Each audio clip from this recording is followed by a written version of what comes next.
দুনিয়ার কোনো কিছু হাসিল হয়ে যাওয়া এটা সফলতা নয়।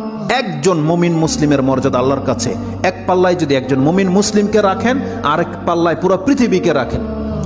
কেউ যদি পুরো পৃথিবীকে ধ্বংস করে দেয়, এটা আল্লাহর কাছে অত বড় অপরাধ নয়। একজন মুমিনকে যদি কেউ হত্যা করে, এটা যত বড় অপরাধ।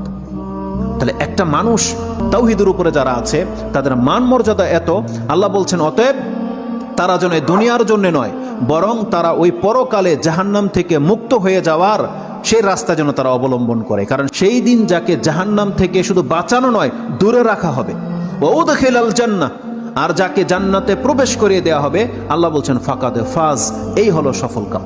কারণ জান্নাত এমন একটা জায়গা, এটা হচ্ছে চির সুখের জায়গা। একবার শুধু কোনো ব্যক্তিকে জান্নাতে ঢুকিয়ে দিলে জীবনের যত পেরেশানি আছে সব দূর হয়ে যাবে, সব দূর হয়ে যাবে।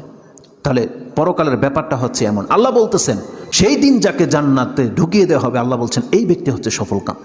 তাহলে এই সফলতা আসবে কিসে?